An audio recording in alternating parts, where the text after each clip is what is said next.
Gili Trawangan has a reputation for being a party, central, chaotic, messy place full of backpackers. And that is part of the story here for sure. But if you come here for any period of time at all, you get a much more nuanced and layered view of the real situation on the ground. Today we're going to explore the island, have a bit of a walk around, speak to a few people, see what's going on. So join me here on Gili Trawangan. You might be wondering, what on earth is he doing climbing steps on a tropical paradise island like Gili Trawangan? Well, when I was on my way here, I spotted some telecommunication towers in the distance on what seemed like a bit of a hill. And I thought to myself, that'll be a little nice place to go and get a sunrise from. So that's what I'm trying to do now. It's fair to say it's a much higher hill than I actually anticipated. And the path isn't exactly well maintained. Look at this. This has been here for many years in this state. Well, I've reached the top of the hill and I'm in a jungle still. There is no view apparently from up here. I can see the big towers in the background, but yeah, that's it really. No view, it's just scrub. I might try and follow a path to see if I can get an opening somewhere, but I'm actually on the way down now. I was just walking along up here on the hill and I came across this big hole, and then I looked down here and there seems to be, well, there's definitely some sort of cave entrance down there. Now, a human could fit in there, but really, really tight. I mean, that looks dodgy as, but it also looks like there's been a bit of foot traffic around here, as if there's been people slipping in and out of there, or animals slipping in and out of there. Not sure. There is a path down there, but there's also a path across there, which is the way I was actually heading before I looked at that. The sunrise looks like it might actually open up over here a little bit. Yeah, the trees have sort of cleared away a little bit. Okay, there we go. That's why we make the effort to go up these hills. That is a wonderful view. Mount Rinjani is just there. I can see the other Gilis just through the trees there. That's all Lombok over there. And doesn't it look sensational? It'd be nice if it was a little bit sunny. I can see a little bit of a glow on the bottom of those clouds.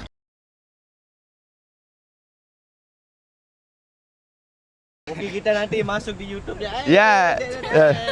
So the sunrise is not really happening this morning, but I've met this great group of people. These are the locals, the real ones from Gili Trawangan, yeah? Asli. Gili Trawangan. And I said to this guy, what are you doing up here? And he's going for a run. And look at this. No shoes, no shoes. It's a hard walk up there through all that forest. He's got no shoes on. Okay, you can hear?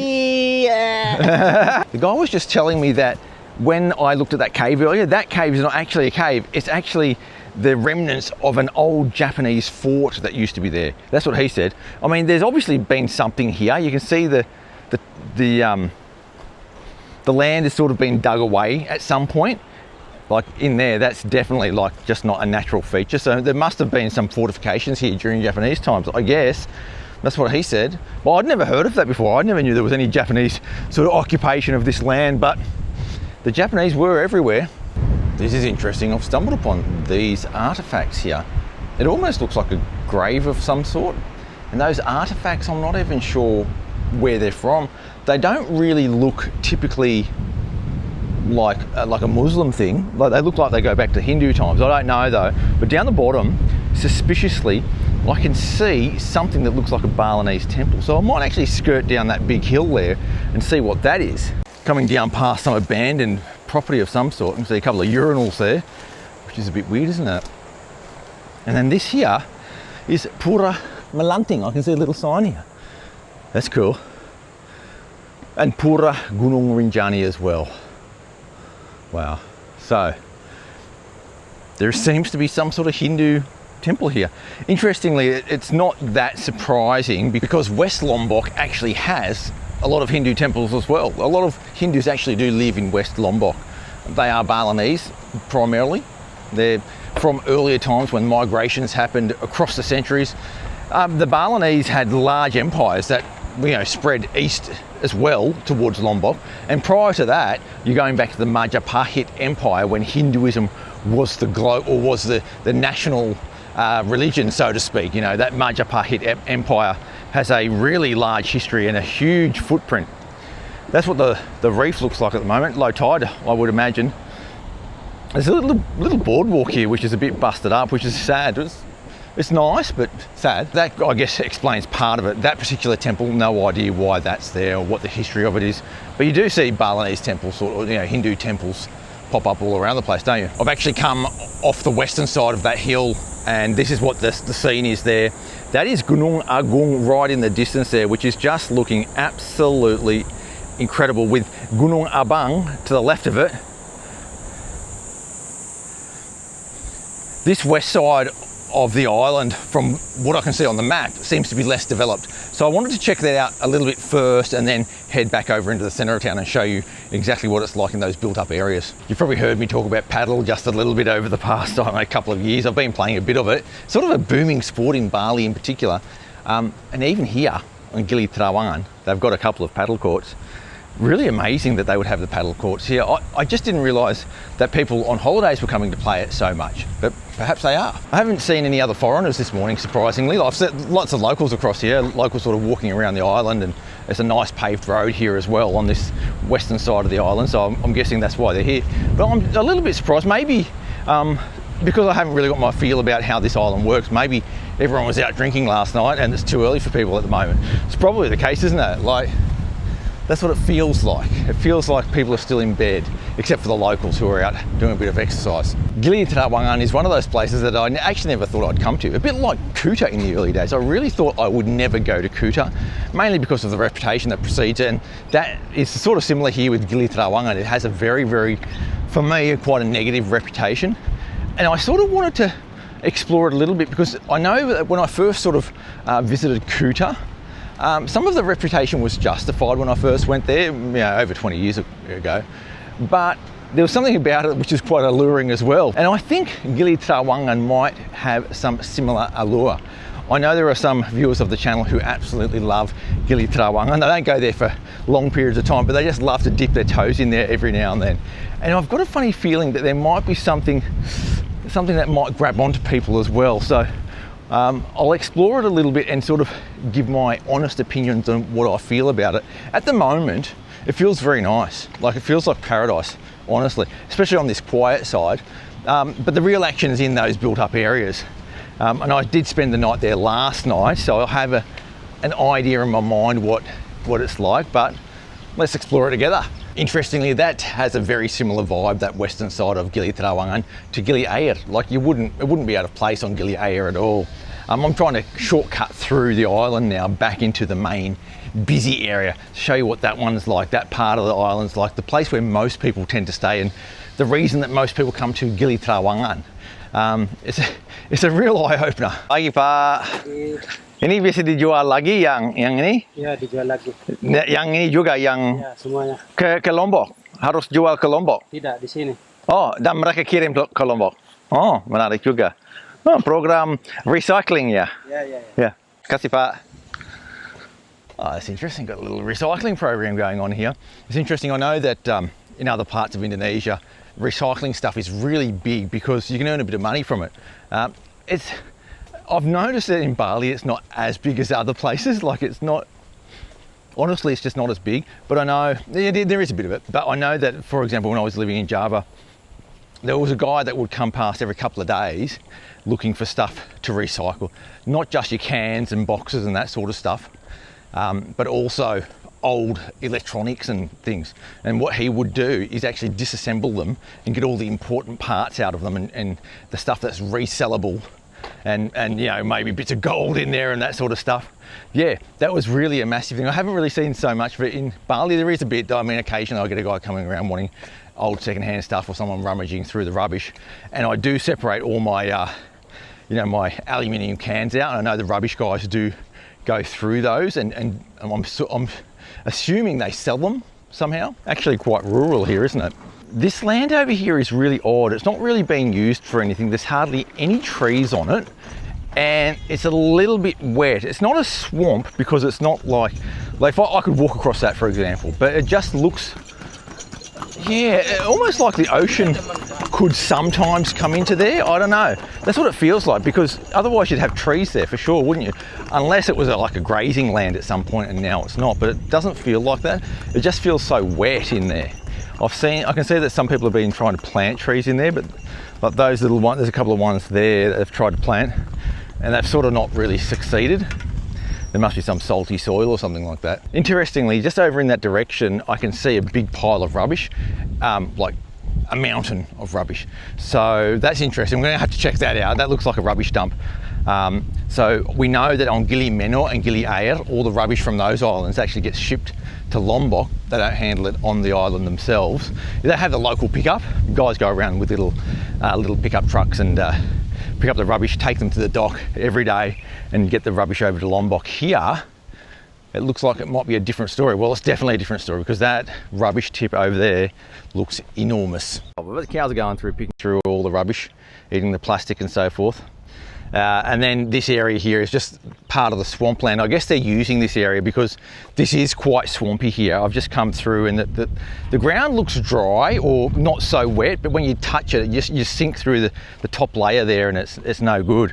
So this is the local rubbish dump here on Gili Trawangan. They don't take it across to the mainland. Look, they've got a lot of land here which they can use for a rubbish dump. It's not the end of the world, but it doesn't look very good in a tourist destination. You know, people don't want to see the impact they're having. I mean, that's being brutally honest. People come here and they do have a negative impact on the environment. We all do, I do. And but we just don't want to see it. It's a strange thing. Now, how they handle that, well, they're handling it the best they can, and that's with a big pile of rubbish in the middle of the island where no one really goes anyway because it's swampland. It sort of makes sense, and it's better than that rubbish being in the ocean. But gee, that's not really sustainable long term. I mean, there'll have to be a solution at some point, because once the rubbish dump is filled and this swampland is filled, then what do? We have to ship it somewhere else or start burning it. I find that one a little bit curious.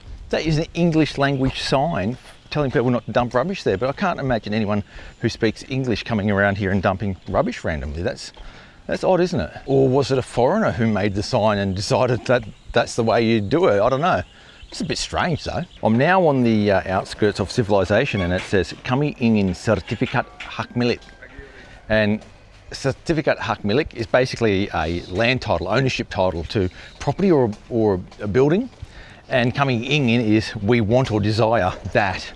So people are sort of saying they want land certificates. Now, I don't know the specifics of that particular issue, and I've seen those signs all around this island. But I do know that historically there have been problems with land ownership in Indonesia, and one of the big reforms that one of the former presidents did was actually give people land certificates for land which they've been living on for 100 years or whatever. And the reason is because before Indonesia was a proper country, people lived traditionally.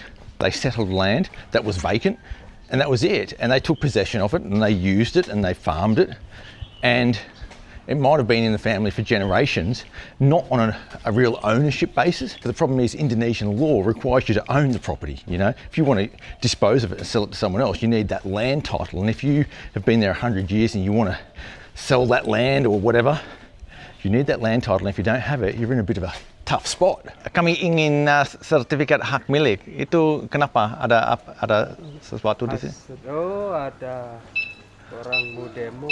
Oh, karena mereka udah lama di sini tapi tidak punya sertifikat, belum punya. Oh ya, makasih ya. There you go, people are upset about it. That's sort of what I expected to be the case, to be honest. Yeah, so that just confirms the suspicion I had. There's some traditional land rights in the past that people had. They don't have certificates, they want them. They may want to sell off portions of their land, and they can't because they don't have a certificate. I actually noticed when I came here to Gili Trawangan, there was some land dispute of some sort down near the beach somewhere where someone had posted. Hello, how are you? Hi, good. Mau ke mana? Mau ke sana. Asli dari mana? Lombok. Lombok mana? Lombok Utara. Oh ya? Ya, Malimu. Sering pulang? Atau liburan di kesini? Kerja. Ya, jadi sering pulang? Ya, sering pulang. Berapa kali per bulan misalnya? Oh, sebulan tuh sampai 4 kali. Oh ya, Ya. jadi sekali per minggu? Iya, iya. Simpan motor di garasi di Nah, ya. Bangsa enggak? Iya, iya, iya. Atau dijemput enggak? Simpan. Di Bangsal. Jadi kerja sebagai apa di sini? Kerja di bangunan. Oh ya? Iya, iya. Banyak kerja di sini Ya. untuk bangunannya? Iya, iya, iya. Oh, okay. Oke. Bye. Marty, getting back to that land dispute. So someone actually posted a letter of an agreement they had where they took control or ownership of a piece of property, not based on the law, but based on a formal contract which said this person is giving this person this property as compensation for something else that happened. And it happened a long time ago. And that person still holds that document, yet someone else has come into that land and started building something. And now that person who received the letter and the land as compensation is now saying, hang on, that's my land, I received that as compensation for this and I've got proof. And that's the sort of land dispute you can have when you don't really have these formal ownership certificates. Those formal ownership certificates are actually managed by the government. They have a big database and it all gets entered into there, and to change things is extremely bureaucratic, and they do that so that things can't be stolen and that things are done all above board. So that's, I'm guessing, why they want that to happen here in Gili Trawangan. That's a nice little goat. Yeah, that's cute. Hello.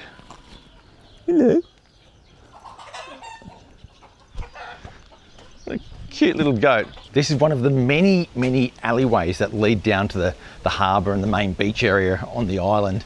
It's all quite built up these days, and I'm finding that most of the accommodation is back that way a little bit. I'm just coming down to the beach just to show you a little bit of the harbour, and also to go into a little cafe called Hello Capitano, which a viewer named Franca suggested to me, so I'm going to try out the coffee there as well. Actually, there's that little letter and the complaint that someone's saying, hey, this is my land, don't go and build something there. So this is the harbour area, and you can see Rinjani over there in the distance, and then that one there is Gili Menor. It's actually quite nice. Susan was telling me that when she first came here a very long time ago, maybe, I don't know, 20 years ago, she said there was only really one main road that had anything going on it. Like you sort of would stay back in there, but along this main road was actually where all the action was. And now it seems that all the way inland there's heaps of little cafes and restaurants and guest houses, and things have sort of shifted inland a little bit, I guess because this is already all built up. Kind of looks like that. They've got standard menu for a coffee shop, I guess. You know, smoothie bowls, sandwiches, muffins, cakes, that sort of stuff. Got myself coffee and a little cake before I keep moving on and having a look around this interesting island. Here we go, good looking coffee, good looking little cake there. You know it's going to be good. You don't even have to taste it, you know it's going to be good, don't you? All right, here we go. Yeah, that's a good coffee. Oh yeah, needed that as well after that big walk. Kalian asli dari mana? Asli dari Lombok. Lombok mana? Ya. Di Timur? Lombok Timur, Lombok Tengah. Dan sering pulang? Tidak. Berapa kali per bulan? Kalau misalnya? bulan itu biasanya 2 bulan sekali. Satu bulan itu 2 kali kita pulang. 1 bulan 2 kali? Ya, 2 kali pulang ya. Dan kalau pulang naik apa? Naik motor. Motor sendiri? Iya, motor sendiri. Juga? Jadi parkir di Bangsal? Parkir di Bangsal. Aku juga. Di mana yang parkirnya, yang namanya? Aku di Batman. Batman. Itu yang ada di depan Alfamart itu, enggak tahu. Bayar berapa per bulan? Ya tergantung tuh, kalau biasanya 100 Aku bayar 10.000 per hari. per hari. Ya. Karena bule mungkin. Ya. Ya. Harga bule ya. Ya. Beda harga. Ya betul sekali, betul. Ya. Kalau di sini kalau nggak kerja ada untuk mungkin kalau lagi off ada mungkin ke bukit atau santai aja nggak? Untuk hiburan nongkrong. Ini cuma sunset. Nongkrong atau apa? I just spend my time with something useless like sleeping all Main HP? Ya. Sama? Main HP, tidur? Main HP tidur ya. Kegiatan sehari-hari gitu. Nggak punya waktu buat senang-senang atau apa, karena kerja-kerja mulu gitu. Kalau di kampung ada kesempatan untuk kerja di sana? Kalau udah ada, soalnya gimana ya, kalau di Lombok itu lowongan kerjaan itu sedikit. Ya sedikit. Ya jadi susah buat cari kerja di sana. Kayak kafe, hotel atau apa. Nggak ada. Ada tapi sedikit. Dan biasanya orang seumur kamu biasanya ngapain di kampung? Kalau umur saya sendiri ya 19. Nah, jadi kalau pada dasarnya di kampung saya itu umur 25 aja masih belum bekerja. Belum bekerja. Tapi bekerja yang seperti fisik gitu.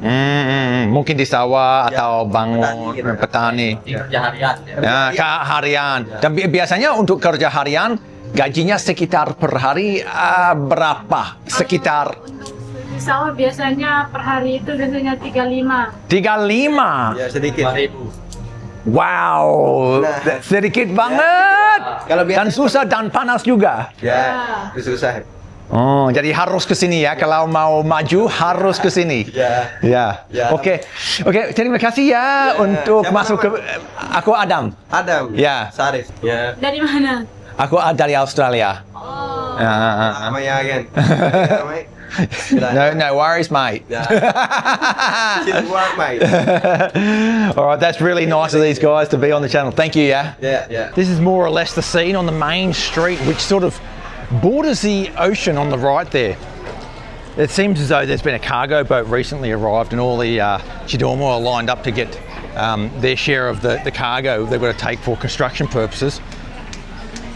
The amount of construction that goes on this island is absolutely incredible, and the amount of construction materials that needs to be carried is just non-stop. You see these guys carrying stuff all the time for the new constructions that are going on. Not just one boat's arrived with the construction materials. There's about 7 or 8 of them there that have just arrived.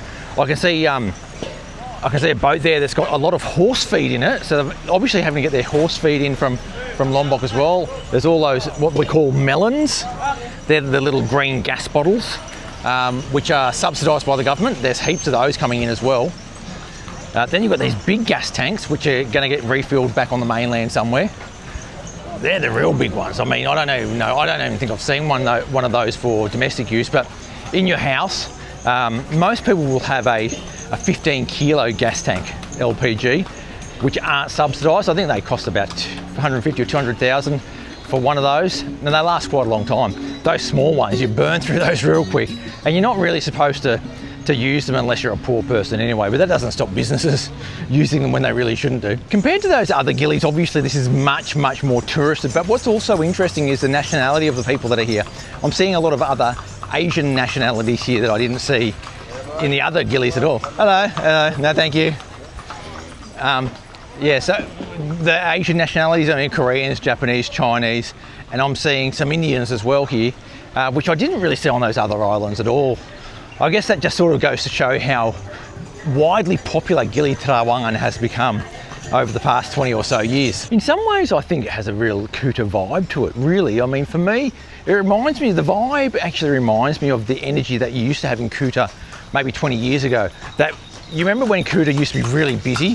At any time of the year, you used to go there, and it just had a bit of an energy to it. A lot of younger people around, out drinking and partying and that sort of stuff, mixed with the older crowd and the families. And I sort of feel that here. Like, it does feel, it has that energy to it. It feels like a place that's really happening at the moment, even though this is low season. And because we're on an island and there is transport requirements for people to get on and off of here, there are always people on the move with their suitcases, backpacks and so forth. It has a real sort of in and out feel. You feel like people are moving constantly on and off the island, and that also gives a bit of a buzz, especially along this strip, which is closer to the ferry harbour. Just stopped at a place down on the beachfront called Carpe Diem, which is doing what they reckon is pretty good coffee. I'm going to try it. It was a hot one. Yeah, it's pretty good too.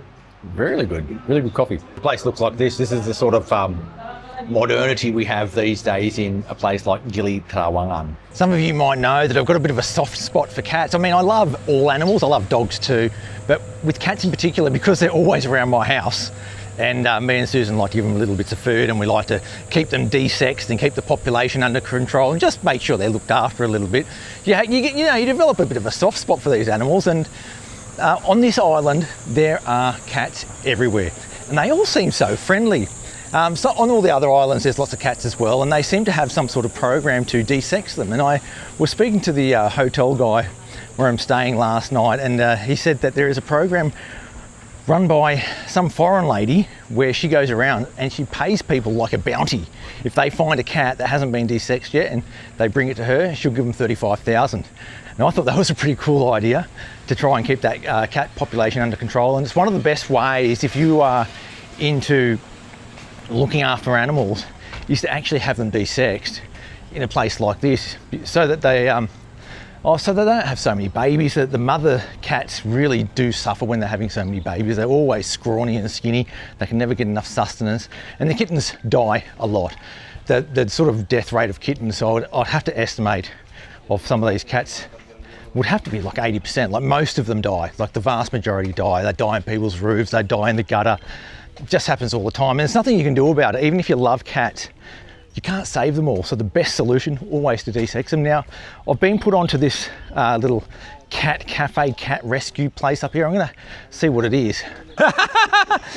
So I was just speaking to this guy. He's saying he's merantau ke sini. Yeah, we talked about merantau before. 10 hari di sini, balik lagi ke ada rumah. Ya, ada rumah di sini. Ada keluarga juga. Ya, ada anak, ada istri. Berapa anak, Pak? Anak 6. 6. Wih, banyak sekali. Jadi cari duit di sini. Cari rezeki, cari duit, Ya. dan cari teman banyak-banyak. Suka ngobrol sama orang baru, nongkrong dan lain-lain juga. Ya, nongkrong. Kalau kita nongkrong sama orang Barat, bisa kita belajar bahasa Inggris, belajar bahasa Belanda. Oh ya. Dan juga ada teman. Ya. Bagus. Ini khusus untuk orang Indonesia. Orang Indonesia sangat ramah, Pak. Sangat ramah. Karena itu sudah budaya. Murah senyum. Ya. Ramah tamah. Ya, itu sistem orang Indonesia. Ya, buat saya kalau aku lihat orang yang senyum kayak gitu, aku juga senyum dan hati saya udah enak. Udah senang ya. Senang. Senang 2 kali berarti. Ya. Aku senang di sini karena orang Indonesia sangat ramah. Selalu senyum. Walaupun mungkin sedih, masih senyum. Walaupun susah tetap smile. Ya, susah tetap smile. Kalau susah mungkin di sawah, panas, tanam tanam atau potong padi, masih senang. Apalagi sambil minum kopi. Ya. Indonesians love coffee, especially black coffee. Yeah. This kopi Lombok. Kopi Lombok, yeah. You want to try coffee Lombok? Oh no, thank you. No, just baru minum.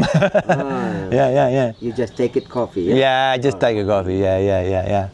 Okay, terima kasih Pak untuk ngobrol hari ini. Yeah. What is your name? My name is Adam. Adam. Yeah. Nice name. Thank you. What is your name? My name Razi. Razi. Okay. Yeah. Thank you, Razi. Yeah. Okay, I'm seeing a cat-themed building here with the word meow on the outside and Cats of Gili. Here it is. This must be it. What is this? It's closed at the moment, but I just will show you what the story is. Cats of Gili charity shop. Oh, nice. Helping our feline islanders. It's a non-profit animal welfare project. Lots of cats in the window there. There's a cat over here. There's cats over there. There's cats everywhere. Someone's a mad cat lover here. Once you start loving cats, like they all just flock to you. They've got this real sense of the people that really love them, and you get one and you start getting hundreds of them. You got to really take control. And this person probably started off by feeding the cats and then discovered that all the cats flocked to her, and she thought, I've got to take control of this situation and start getting them desexed. It's a really good idea, you know. I really love programs like that where we can really help the animals. It doesn't really happen as much in Bali with cats. There are definitely cat lovers, and there are some sort of charity type arrangements around. I sort of find more dog focused things going on, but there are some cat people, and there are subsidies available for people to get the animals sterilised. So I pay about $250,000 to have the cats in my area sterilised, subsidised. But it's not free, and you know, for a local, they're not going to spend $250 to get an animal sterilised normally. Most of them aren't going to do it. So if I see a cat and it's easily catchable, I'll generally sterilise it. That looks like some old tourist accommodation over there, you know, the old style thatched roofs and bamboo siding and no air conditioning and quite a simple bathroom. Probably no electricity back in the day either. That's what it used to be like on these islands back in the day. And of course, that sort of feel is long gone. I'm actually staying in a bungalow right now, and I will show you it when I get back there. And it's absolutely wonderful, but it's got none of the vibes of these older shacks that are sort of seemingly half destroyed these days. The one that I'm in is actually fully wood. The bathroom is vast, like an enormous bathroom, just really modern as well. The bed's beautiful, icy cold air conditioning. They give you a big jug of water in there all the time. A fridge, a safe. It's really modern. It's cost me $50 a night. And those old ones would have cost next to nothing. And that was part of the island vibe back in the day, but that's long gone. Really, that is just not available anymore. Just gonna nick down this little laneway, see if there's anything along here. I'm hopeful I'll find something. I can see some cats, that's about it. What have we got? People's houses down here. Yeah, simple houses. Bit of a banana plantation. That cat's been desexed. Oh, that's cute. They've got these little clipped ears. This one, is it desexed as well? I don't know, it's a small one. That's been desexed. Hello.